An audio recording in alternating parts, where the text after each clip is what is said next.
Pastor Jay with a preview of what's coming our way this Sunday. So this Sunday, we finish this letter to the Galatians, and this has been such a fantastic series. I have personally learned so much and have been so blessed by it.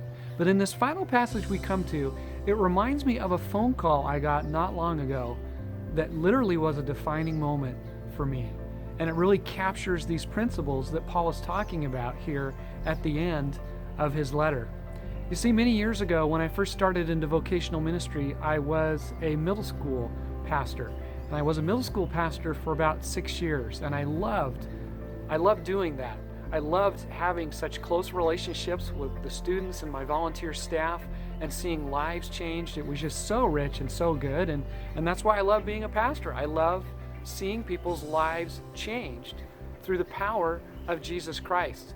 So anyway, in our student ministry, in our middle school ministry in particular, there were some kids who I affectionately called the church rats. And the church rats were these kids who came to church not because they wanted to, but because they had to. And for whatever reason, their parents wanted them there, even though they didn't want to be there. And that in no way is meant to be a commentary on that parenting choice. Every family has to figure those things out. But in particular, these kids made it really clear they did not want to be a part of anything that we did in our middle school ministry. But they had to come on Sundays.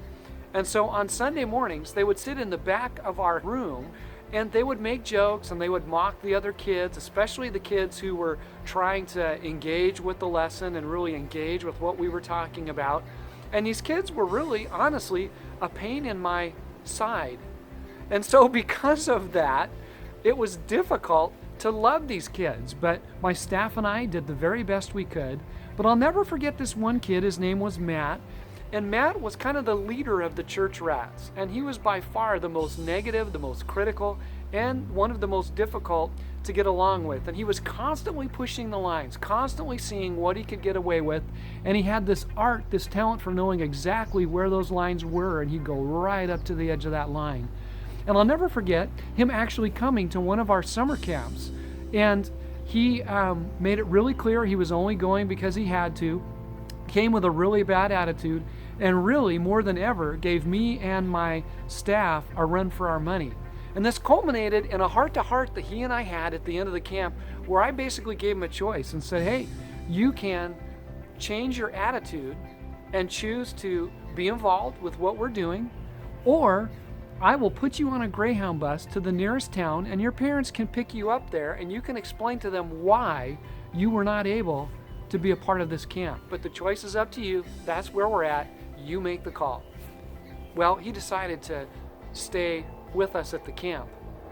But at the end of that year, he moved on into high school ministry, and quite honestly, I was relieved to see him go. And then I lost contact with him. And for 25 years, I never knew what happened with Matt. And then I got a phone call from him not long ago. And the phone call that I received from him was literally a defining moment in my life. What he said, what we talked about, goes to the heart of what Paul was talking about at the end of his letter to these Galatians. And so, what was it that Matt said? What was that conversation about? Why was it a defining moment for me?